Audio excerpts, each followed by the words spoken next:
व्यापार से लाभ, द गेन्स फ्रॉम ट्रेड के बारे में डिस्कस करेंगे कि कौन कौन से तत्व जो हैं वो व्यापार से लाभ को निर्धारित करते हैं, और व्यापार से होने वाले जो लाभ हैं स्थितिक और प्रायोगिक, static and dynamic gains from trade कौन कौन से हैं, आज हम उसको डिस्कस करेंगे। तो चलिए स्टार्ट करते हैं। सबसे पहले अगर हम देखते हैं कि विभिन्न देशों के बीच में जो व्यापार होता है जिसको हम अंतर्राष्ट्रीय व्यापार कहते हैं, तो अंतर्राष्ट्रीय व्यापार का होने का प्रमुख कारण क्या है कि कुछ देश ऐसे होते हैं जहां पर कुछ संसाधन पर्याप्त मात्रा में पाए जाते हैं, और पर्याप्त मात्रा में संसाधनों की उपलब्धता होने से वो देश क्या कर सकते हैं, कुछ वस्तुओं को कम लागत पर उत्पादित कर सकते हैं, सस्ता उत्पादन कर सकते हैं अन्य देशों की तुलना में। क्योंकि हम देखते हैं कि प्रत्येक देशों में लोगों का जो जीवन स्तर है, जनसंख्या का आकार है, जो रिसोर्सेज हैं, संसाधन हैं, टेक्नोलॉजी हैं, उत्पादन की तकनीक है, या फिर वहाँ का जो क्लाइमेट है, जलवायु है, आय का स्तर है, ठीक है, ये सब क्या होते हैं, अलग अलग देशों में डिफरेंट होते हैं, अलग अलग होते हैं। और इसी कारण से कोई देश क्या कर सकता है, अन्य देश की तुलना में किसी वस्तु को सस्ता उत्पादित कर सकता है, और इस कारण वो क्या करता है, उस सस्ते उत्पादन को विश्व के अन्य देशों को बेच देता है, निर्यात कर देता है, और इस प्रकार से प्रत्येक देशों के बीच में अंतर्राष्ट्रीय व्यापार होता है।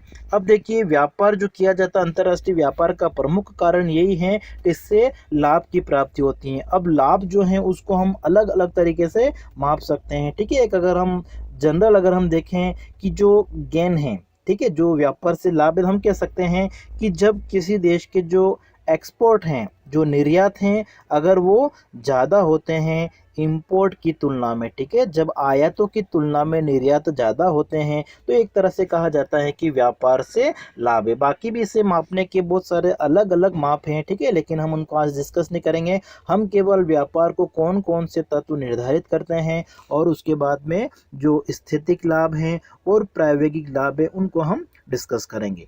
तो सबसे पहले व्यापार से लाभ का अगर हम अर्थ देखें, तो जब निर्यातों का मूल्य आयातों की तुलना में ज़्यादा होता है, या किसी देश को जो वस्तुओं की प्राप्ति हो रही हैं वो अगर अधिक प्राप्त होती हैं, अगर वो अपने यहाँ पे उत्पादित कर रहे हैं और बाहर से मंगा ले, तो जब बाहर से मंगा लेता है, जब उसको वस्तुओं की अधिक मात्रा की प्राप्ति होती है, तो इसको हम एक तरह से कहते हैं व्यापार से लाभ की स्थिति है, या जिसको हम शुद्ध लाभ कह सकते हैं।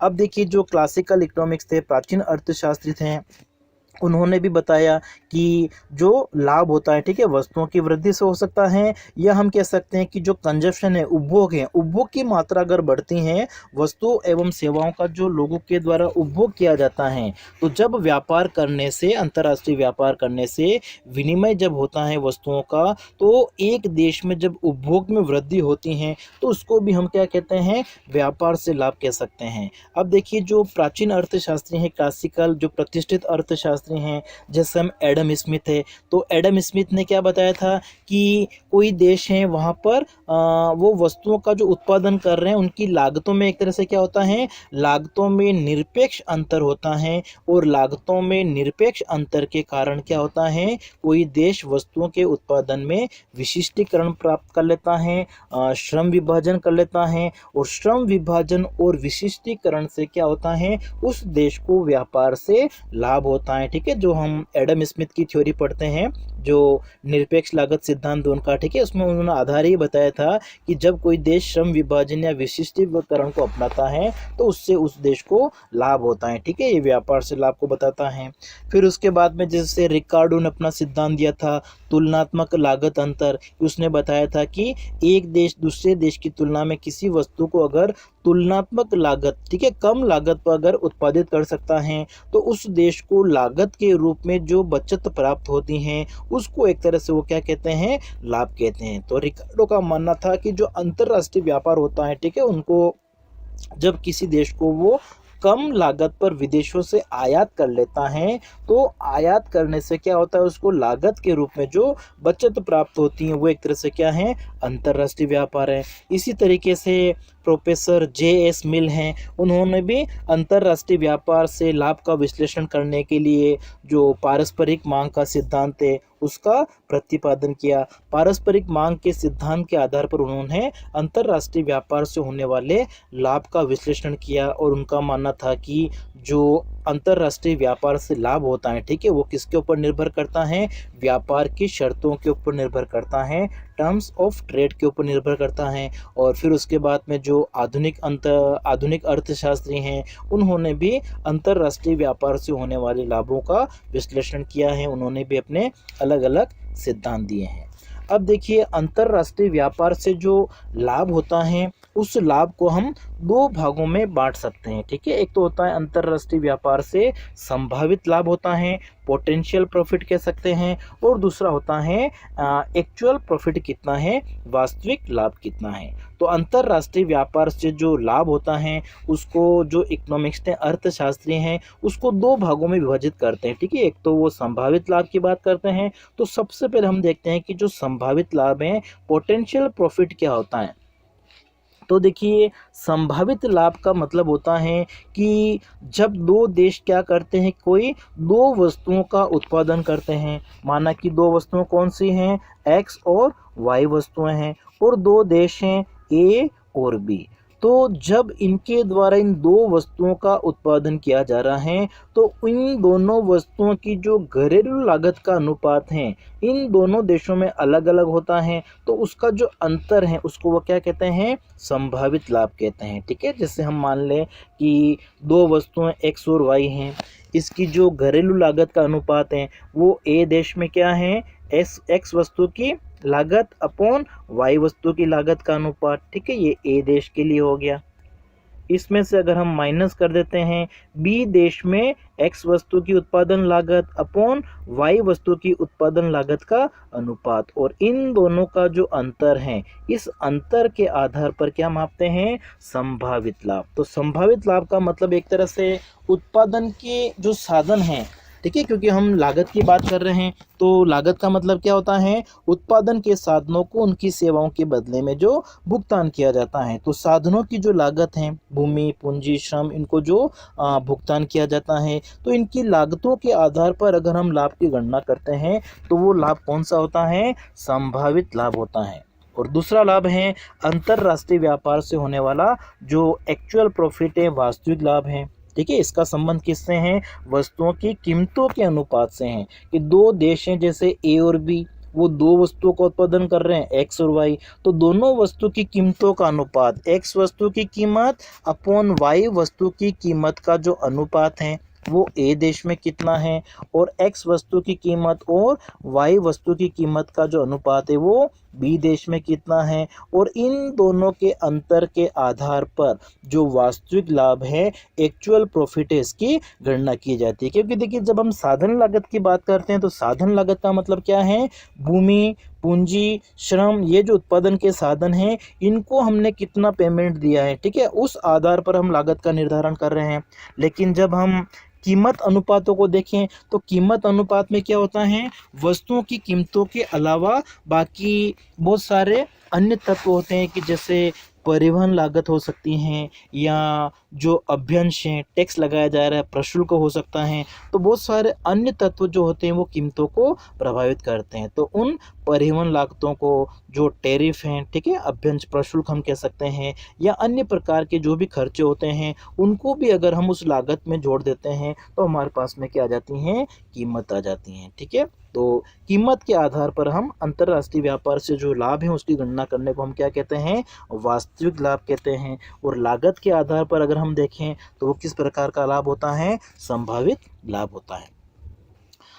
अब देखिए जब हम बात करें कि दो देश जो हैं, ठीक है, उन दो देशों में अगर पूर्ण प्रतियोगिता है, ठीक है, पूर्ण प्रतियोगिता का मतलब हो गया कि उनके बीच में जो स्वतंत्र व्यापार हो रहा है और सरकार के द्वारा किसी प्रकार का कोई प्रतिबंध नहीं लगाया जाता है, ठीक है। प्रतिबंध का मतलब तो किसी प्रकार का कोई प्रशुल्क नहीं लगाया जाता है, या फिर जो आयात अभ्यंश होता है, ठीक है, इंपोर्ट कोटा जो होता है, इस प्रकार के जो प्रतिबंध होते हैं वो नहीं लगाए जाते हैं। मतलब जब दो देशों के बीच में स्वतंत्र व्यापार होता है, फिर फ्री ट्रेड होता है, या जब पूर्ण प्रतियोगिता विद्यमान रहती है, तो ऐसी स्थिति में क्या होता है कि ये जो लागत अनुपात है दोनों वस्तुओं का CX/CY, और जो कीमत अनुपात है PX/PY, ये दोनों क्या होंगे, बराबर होंगे, क्योंकि व्यापार पर किसी प्रकार का कोई टैरिफ नहीं है, क्योंकि वस्तुओं की कीमतों में टैरिफ को हम जोड़ देते हैं। लेकिन हम बात कर रहे हैं कि स्वतंत्र व्यापार है, फ्री ट्रेड है,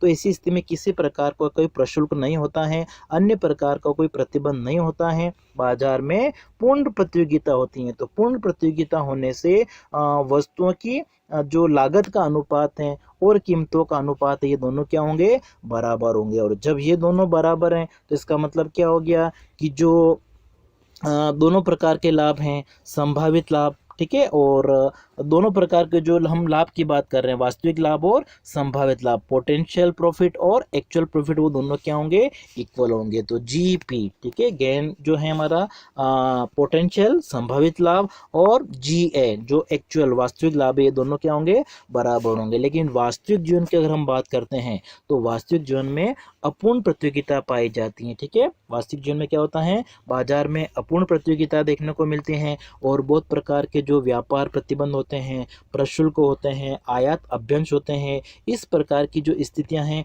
उनका सामना करना पड़ता है। और ऐसी स्थिति में प्रत्येक देश द्वारा जो वस्तुओं का उत्पादन किया जा रहा है, X वस्तु Y वस्तु का हमने उदाहरण लिया है, तो इन दोनों की कीमतों का अनुपात और साधन लागत का जो अनुपात है वो बराबर नहीं होगा। अगर बाजार में इम्परफेक्ट कंपटीशन है, अपूर्ण प्रतियोगिता है, व्यापार पर विभिन्न प्रकार के अगर प्रतिबंध हैं, टैरिफ लगाए जाते हैं, प्रशुल्क लगाए जाते हैं, आयात अभ्यंश होते हैं, तो ऐसी स्थिति में वस्तुओं की कीमतों का जो अनुपात है PX/PY ये ज़्यादा होगा लागत अनुपात की तुलना में, CX/CY की तुलना में। और हम कह सकते हैं कि जो एक्चुअल प्रॉफिट है, जो वास्तविक लाभ है, ऐसी स्थिति में क्या होंगे, कम होंगे, और जो संभावित लाभ हैं वो एक तरह से क्या होंगे, ज़्यादा होंगे। ठीक है, बाजार में अपूर्ण प्रतियोगिता पाई जाती है, व्यापार प्रतिबंध होते हैं, और इस कारण से कीमतों का जो अनुपात है वो साधन लागत अनुपात से ज़्यादा होता है, और इसी कारण से जो वास्तविक लाभ होते हैं वो एक तरह से क्या होंगे, कम होते हैं।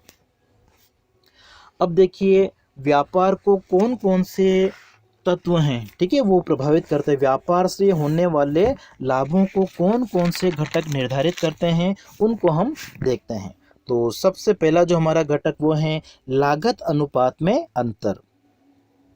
ठीक है, दो देश हैं, अगर वो दो वस्तुओं का उत्पादन कर रहे हैं, माना कि देश A है, ठीक है, A देश है और दूसरा B देश है। A देश जो है उसको हम मान लेते हैं कि गेहूं के उत्पादन में तुलनात्मक लाभ अधिक हैं, और दूसरा जो देश है B है उसको कपड़े के उत्पादन में तुलनात्मक लाभ अधिक हैं। ठीक है, तो इस स्थिति में क्या होगा, जब दोनों देशों को किसी एक वस्तु के तुलनात्मक लाभ अगर अधिक हैं तो इस स्थिति में व्यापार से दोनों देशों को लाभ होगा। ठीक है, हमने क्या मान लिया पे कि A देश है उसको गेहूं के उत्पादन में तुलनात्मक लाभ अधिक हैं, और B देश है उसको कपड़े के उत्पादन में तुलनात्मक लाभ अधिक हैं। तो ऐसी स्थिति में इन दोनों देशों के बीच में, A और B देश के बीच में अगर व्यापार होता है, A देश अगर गेहूं का निर्यात करता है B देश को, और B देश अगर कपड़े का निर्यात करता है A देश को, तो ऐसी स्थिति में दोनों देशों को व्यापार से लाभ होगा। अब किस प्रकार से लाभ होगा, अगर हम मान लेते हैं कि A देश हैं, यहाँ पर अगर श्रम की उत्पादकता बढ़ती है तो श्रम की उत्पादकता बढ़ने से गेहूं की जो उत्पादन लागत है उसमें एक तरह से क्या होगी, कमी आएगी। ठीक है, A देश में श्रम की जो उत्पादकता है, प्रोडक्टिविटी ऑफ लेबर, श्रम की उत्पादकता क्या हो रही है, बढ़ रही है, श्रम की कार्यकुशलता बढ़ रही, उत्पादकता बढ़ रही। इसका मतलब क्या हो गया कि वो कम लागत पर गेहूं का उत्पादन कर सकते हैं। इसका मतलब कि जब A देश में श्रम की कार्यकुशलता बढ़ती है तो उत्पादन लागत में कमी आएगी, और A देश में अगर उत्पादन लागत में कमी आएगी तो इससे क्या होगा, B देश को व्यापार से लाभ होगा। इसी तरीके से इसका अगर हम ऑपोजिट देखें कि जो बी देश हैं वहाँ पर अगर श्रम की जो लागत है, श्रम की जो कार्य कुशलता है, श्रम की जो उत्पादकता है उसमें वृद्धि होती है, तो वो कपड़े की जो उत्पादन लागत है उसमें कमी आएगी। और बी देश में अगर कपड़े की उत्पादन लागत में कमी आएगी तो इसका फायदा किसको होगा, क्योंकि बी देश कपड़े का निर्यात कर रहा है ए देश को, तो ए देश को वो कपड़ा कम कीमत पर मिलेगा, क्योंकि बी देश में कपड़े की उत्पादन लागत में कमी आ गई है। ठीक है, इससे ए देश को भी क्या होगा, लाभ होगा। तो जब दोनों देशों में लागत अनुपात में अंतर पाया जाता है, तुलनात्मक अंतर अगर होता है, तो ऐसी स्थिति में व्यापार से दोनों देशों को लाभ होगा। तो तुलना जो लागत अनुपात में अंतर है वो व्यापार से होने वाले लाभ को निर्धारित करता है। दूसरा हमारा है पारस्परिक मांग। पारस्परिक मांग का मतलब क्या हो गया कि एक देश के जो निर्यातें जो पूर्ति हैं वो दूसरे देश के लिए क्या होती हैं, मांग होती हैं। या एक देश दूसरे देश से अगर वस्तुओं का आयात करता है तो वो उस देश की क्या होती हैं, मांग होती हैं। अब हम मान लेते हैं कि जो देखो यहाँ पे पारस्परिक मांग का संबंध किससे होता है, व्यापार की शर्तों से होता है। ठीक है, कि एक देश अपनी जो वस्तुएं बेच रहा है उसके बदले में दूसरी वस्तु की वो कितनी मात्रा प्राप्त करता है। ठीक है, जिसको हम क्या कहते हैं, व्यापार की शर्तें कहते हैं। अब हम अगर यहाँ पे मान लें कि दो देश हैं, ठीक है, ए देश है और बी देश है। ए देश क्या करता है, वो गेहूं का निर्यात करता है। ठीक है, ऐसा हमने मान लिया कि ए देश क्या कर रहा है, गेहूं का निर्यात करता है। ए देश गेहूं का निर्यात कर रहा है, इसका मतलब क्या हो गया, ये गेहूं का जो निर्यात है ए देश द्वारा वो बी देश की मांग है। और हम मान लें कि जो बी देश है, ठीक है, वो क्या कर रहा है, दूसरी वस्तु जो कपड़ा है उसका निर्यात कर रहा है। तो बी द्वारा कपड़े का जो निर्यात किया जा रहा है वो ए देश के लिए क्या है, पारस्परिक मांग हो गई। ठीक है, आपस में हमने मांग की बात कर ली। तो एक देश का जो निर्यात है वो दूसरे देश का आयात है या दूसरे देश की वो मांग को प्रदर्शित करता है। तो ये जो पारस्परिक मांग है वो भी व्यापार से होने वाले लाभ को निर्धारित करते हैं। ठीक है, अब अगर हम मान लें कि ए देश द्वारा गेहूं का जो निर्यात किया जा रहा है, किसको निर्यात किया जा रहा है, बी देश को, तो ये जो निर्यात किया जा रहा है इसकी मांग अगर बेरोजगार है, ठीक है, बी देश की हम बात कर रहे हैं, बी देश में इस गेहूं की जो मांग है वो एक तरह से क्या है, बेरोजगार है। तो ऐसी स्थिति में क्या होगा, जो ए देश है उसको व्यापार से लाभ की प्राप्ति होगी, क्योंकि देखिए गेहूं जो है वो बी देश की मांग है और बी देश में गेहूं की मांग क्या है, बेरोजगार है। बेरोजगार का मतलब क्या हो गया कि अगर उसकी कीमत ज्यादा भी होगी तब भी क्या है,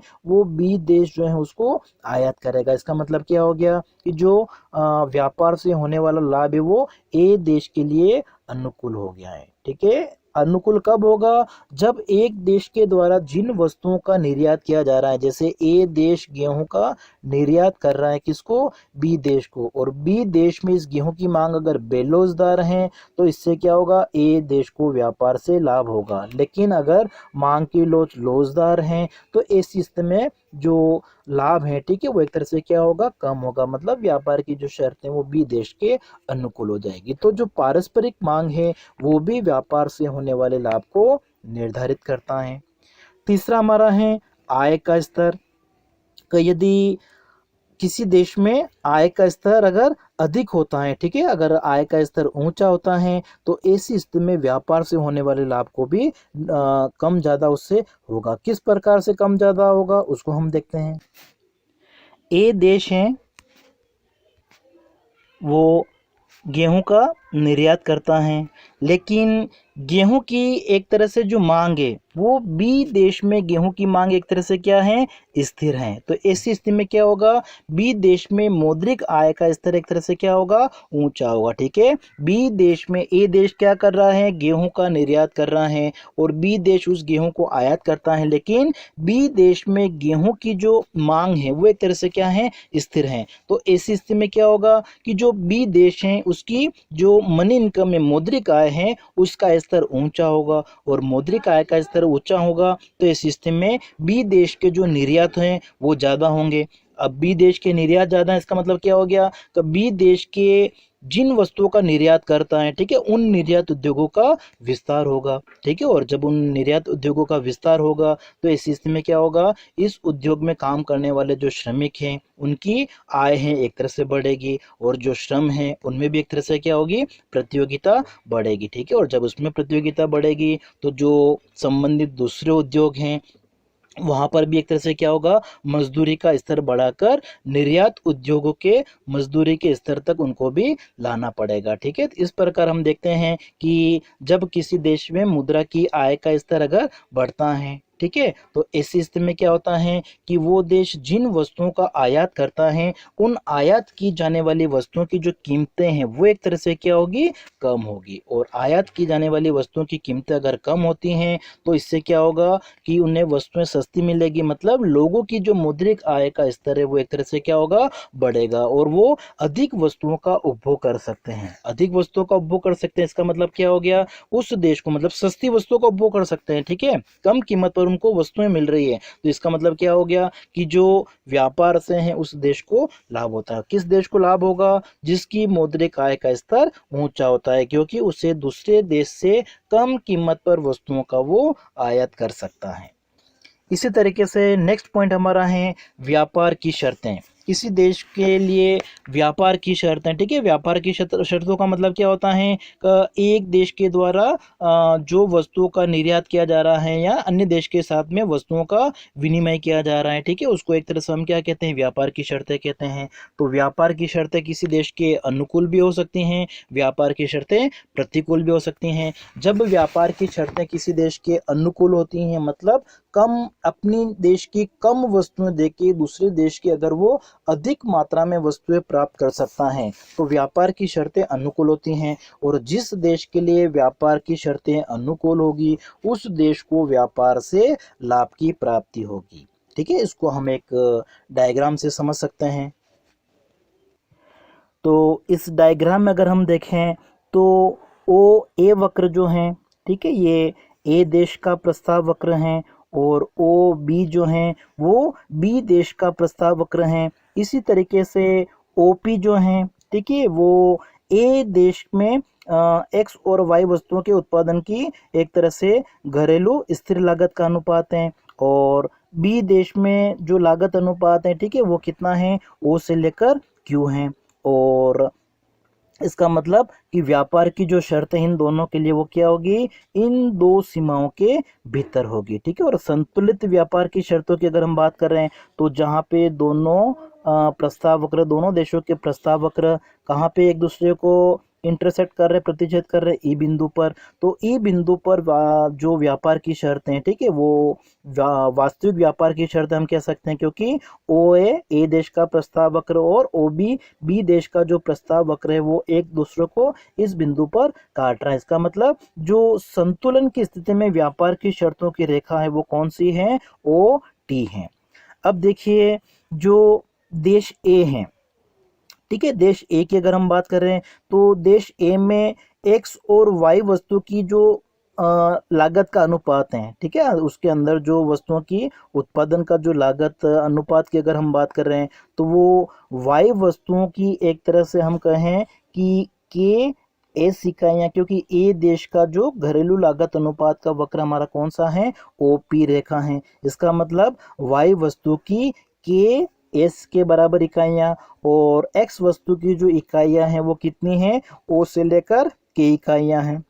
अब जब इन देशों के बीच में व्यापार होता है, दोनों देशों के बीच में ए और बी के बीच में, तो ऐसी स्थिति में ए देश जो है उसको क्या होता है, वाई वस्तु की इतनी मात्रा ई से लेकर एस मात्रा जो है वो अधिक प्राप्त होती है। इसका मतलब क्या हो गया कि इस देश को व्यापार से लाभ हो रहा है, ठीक है। देखिए ये हमारा जो घरेलू लागत अनुपात है जो क्या बता रहा है, कर आर तक की जो इकाइयां हैं, ठीक है, उसका लाभ हो रहा है, किसको हो रहा है, बी देश को। इसका मतलब क्या हुआ कि जब इन दोनों देशों के बीच में अंतरराष्ट्रीय व्यापार होता है तो अंतरराष्ट्रीय व्यापार से दोनों देशों को लाभ हो रहा है। नेक्स्ट हमारा है उत्पादन में कुशलता। इसके अलावा जैसे उत्पादन में जो कुशलता है वो भी व्यापार से लाभ को निर्धारित करता है। जब उत्पादन लागत में कमी आती है और उत्पादन लागत में कमी होने से क्या होगा, वस्तुओं की कीमतें हैं वो कम हो जाएगी। और जब उत्पादन में कुशलता में वृद्धि होती है, ठीक है, कुशलता में वृद्धि होने का मतलब ये है कि किसी देश में उत्पादन की लागत में कमी आ रही है, वस्तुओं की कीमतों में कमी हो रही है, तो इससे क्या होगा, दूसरा देश जो है वो सस्ती वस्तुओं का आयात कर सकता है क्योंकि उत्पादन लागत में कमी आ गई है। तो इस स्थिति में उस देश को लाभ होता है। ठीक है, इसी तरीके से अगर इसका अपोजिट ले सकते हैं, हम कह सकते हैं कि जो व्यापार की शर्तें हैं, ठीक है, उसमें एक तरह से क्या हो रहा है, सुधार हो रहा है। लेकिन अगर उत्पादन जो कुशलता है उसमें अगर कमी आती है, तो इस स्थिति में जो देश उससे आयात कर रहा है उसको एक तरह से क्या होगा, नुकसान होगा। फिर उसके बाद में हमारा जैसे है निर्यातित वस्तुओं की जो प्रकृति है वो भी एक तरह से व्यापार से होने वाले लाभ को निर्धारित करती हैं। एक देश के द्वारा दूसरे देश को जो निर्यात किया जा रहा है वो किस प्रकार की वस्तुएं हैं। अगर प्राथमिक वस्तुओं का निर्यात किया जा रहा है तो इस स्थिति में उस देश को व्यापार से हानि होगी। लेकिन अगर वो जो विनिर्मित वस्तु होती हैं, ठीक है, अगर उनका निर्यात करता है तो उस देश के लिए व्यापार की शर्तें अनुकूल होगी, उसको व्यापार से अधिक लाभ की प्राप्ति होगी। तो एक देश के द्वारा जो निर्यात किया जा रहा है वो किस प्रकार की वस्तुओं का किया जा रहा है, कच्चे माल का किया जा रहा है, जो प्राथमिक वस्तु उनका निर्यात किया जा रहा है, तो इससे उसको व्यापार से हानि होगी। लेकिन अगर वो विनिर्मित वस्तुओं का निर्यात करता है तो उससे उसको लाभ होगा।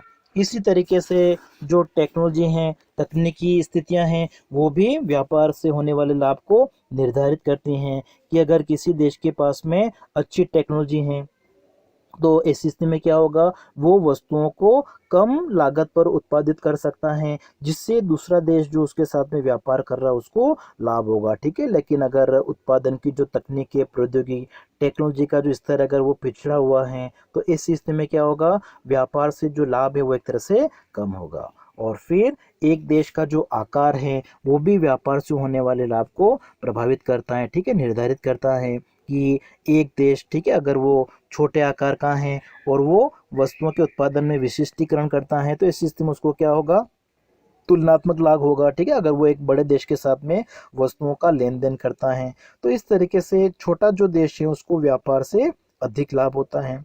तो ये सारे तत्व जो होते हैं वो व्यापार से होने वाले लाभ को निर्धारित करते हैं।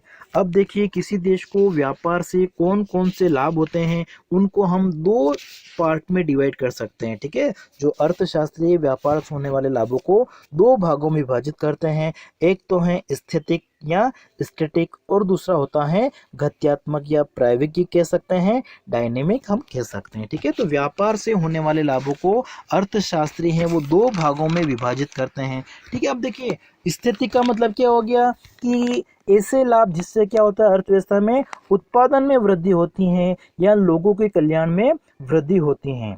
ठीक है, जब लोगों के कल्याण में वृद्धि होती है या उत्पादन में वृद्धि होती है तो ऐसे लाभों को हम क्या कहेंगे, स्टैटिक लाभ कहेंगे। तुलनात्मक लागतों में जो अंतर है उसके आधार पर अगर कोई देश विशिष्टीकरण अपनाता है और उससे अगर उत्पादन में वृद्धि होती है। और अगर हम इसको मापने की बात कर रहे हैं तो जो हमारा ऊंचा सामुदायिक तटस्थ वक्र, इंडिफरेंस कर्व, ठीक है, ऊंचे वक्र पर अगर पहुंच जाता है तो ये एक तरह से व्यापार से होने वाले लाभों को प्रदर्शित करता है। ठीक है, IC1 से जैसे IC2 ऊंचे सामुदायिक इंडिफरेंस कर्व है, अंतिमान वक्र है, उस पर पहुंचा जाता है तो इसको हम एक तरह से क्या कहते हैं कि वेलफेयर बढ़ रहा है, कल्याण में वृद्धि हो रही है। तो स्थितिक लाभ में जैसे उत्पादन को अधिकतम करना, कल्याण में वृद्धि, राष्ट्रीय आय में वृद्धि, ठीक है, ये सारे एक तरह से क्या हैं, स्थितिक लाभ को दर्शाते हैं। अब देखिए उत्पादन अधिकतम करने का मतलब क्या हो गया कि जो हमारे प्रतिष्ठित अर्थशास्त्री हैं उनका मानना है कि व्यापार से जो लाभ होता है, ठीक है, जब कोई देश क्या करता है, अंतर्राष्ट्रीय स्तर पर श्रम विभाजन को अपनाता है, विशिष्टीकरण को अपनाता है, तो ऐसी स्थिति में क्या होता है, तुलनात्मक अंतर के आधार पर हम बात कर रहे हैं। ठीक है, तुलनात्मक लागत में अंतर के आधार पर अगर कोई देश विशिष्टीकरण को अपनाता है, अन्य देशों के साथ में अगर वस्तुओं का वो विनिमय करता है तो इससे क्या होता है, उस देश को व्यापार से अधिक लाभ की प्राप्ति होती है। एक देश अपनी जो सस्ती वस्तुएं हैं उसे दूसरे देश को वो निर्यात करता है, क्योंकि हमारा जो तुलनात्मक लाभ सिद्धांत हम पढ़ते हैं कि कोई देश किस वस्तु के उत्पादन में विशिष्टीकरण प्राप्त करेगा जिसमें उसको तुलनात्मक लाभ अधिक है, मतलब जिस वस्तु को वो कम सस्ती अपने यहाँ पे उत्पादित कर सकता है। तो वो जब सस्ती वस्तु का उत्पादन करेगा, उसको अगर निर्यात करेगा, ठीक है, इससे क्या होगा, दोनों देशों का जो उत्पादन है वो अधिकतम हो जाएगा। फिर इससे क्या होगा कि जो कल्याण है उसमें वृद्धि होगी कि जब जो आयात निर्यात करने वाले देश हैं, ठीक है, और अगर उनमें उत्पादन में वृद्धि होती है तो उत्पादन अगर बढ़ेगा तो लोगों का जो उपभोग है, कंजप्शन है, वो भी बढ़ेगा। और उपभोग बढ़ने का मतलब क्या है, कल्याण में वृद्धि होती है। अब जब उत्पादन अधिक होगा, उपभोग अधिक होगा, ठीक है, तो इस स्थिति में क्या होगा, जो राष्ट्रीय आय का स्तर है वो भी एक तरह से बढ़ेगा। ठीक है, राष्ट्रीय आय का स्तर बढ़ने से अर्थव्यवस्था की जो वृद्धि दर है, ग्रोथ रेट है, उसमें वृद्धि होती है। फिर उससे क्या होता है, इससे सभी देशों को आगे बढ़ने के समान अवसरों की प्राप्ति होती है और इससे एकाधिकारी प्रवृत्ति है उससे रोक लगती है। ठीक है, जब अंतरराष्ट्रीय व्यापार होता है तो इस स्थिति में अर्थव्यवस्था के अंदर जो मोनोपोली पावर होता है, एकाधिकारी प्रवृत्ति होती है, वो नहीं होगी। अगर किसी वस्तु के उत्पादन में एकाधिकारी हैं तो उस वस्तु का हम बाहर से आयात कर लेंगे, तो जो मोनोपोली पावर होता है, ठीक है, वो एकाधिकारी से होने वाले जो नुकसान है वो एक तरह से क्या होंगे, कम हो जाएंगे। तो ये सारे जो लाभ है वो कौन से लाभ होते हैं, स्थितिक। उसके बाद में कुछ घत्यात्मक लाभ भी हैं, ठीक है, जिनको हम डायनेमिक इफेक्ट्स कह डायनेमिक गेन कह सकते हैं या प्रायोगिक कह सकते हैं। विदेशी व्यापार से एक तरह से क्या होता है, अर्थव्यवस्था में जो उत्पादन के संसाधन है, ठीक है, उनकी जो कार्य कुशलता है उसमें वृद्धि होती है, उनका पूर्ण कार्य कुशलता के साथ में प्रयोग होता है, क्योंकि उनकी जितनी क्षमता होगी पूरा उत्पादन किया जाएगा और अगर अतिरिक्त उत्पादन होता है तो उसका अन्य देशों को निर्यात कर दिया जाता है। जब अंतरराष्ट्रीय व्यापार होता है जिससे क्या होता है, उन देशों के बाजार का विस्तार होता है। ठीक है, बाजार का विस्तार का मतलब क्या हो गया, का एक देश क्या करेगा, अपने यहाँ पे विभिन्न वस्तु, एक ही वस्तु का जैसे अधिक मात्रा में उत्पादन करेगा, तो अधिक मात्रा में उत्पादन करने के लिए उसको जो तकनीकी ज्ञान है, मशीनों का प्रयोग करना पड़ता है, नए नए आविष्कार होंगे, नए नए परिवर्तनों को प्रोत्साहन मिलेगा, जिससे जो श्रम की उत्पादकता है वो बढ़ेगी। श्रम की उत्पादकता बढ़ती है तो उत्पादन लागत में कमी आएगी। ठीक है, इस तरीके से क्या होता है, बाजार का विस्तार होता है। साथ ही साथ अर्थव्यवस्था में निवेश में वृद्धि होती है कि जब विदेशी व्यापार में वृद्धि होती है तो वहाँ की जो औद्योगिक इकाइयाँ हैं, ठीक है, वो अधिक उत्पादन करने के लिए प्रोत्साहित होगी और अधिक उत्पादन करने के लिए अगर प्रोत्साहित होती हैं तो उसको निवेश बढ़ाना पड़ता है। साथ ही साथ उससे जो संबंधित क्रियाएं हैं, ठीक है, जब एक क्षेत्र का विकास होता है तो उससे संबंधित क्षेत्र का भी विकास होगा। ठीक है, जैसे कि विद्युत है, ठीक है, सड़कों का विकास हो जाएगा, फ्लाईओवर, पुल, इस प्रकार की जो आधारभूत सुविधाएं होती हैं उनका विकास होगा। जब उद्योगों का विकास होता है तो उद्योगों को विकास होने के लिए क्या जरूरी है, जो आधारभूत संरचना है उनका विकास होगा। आधारभूत संरचना का विकास होगा तो जो नए नए उद्योग हैं, ठीक है, वो स्थापित होंगे।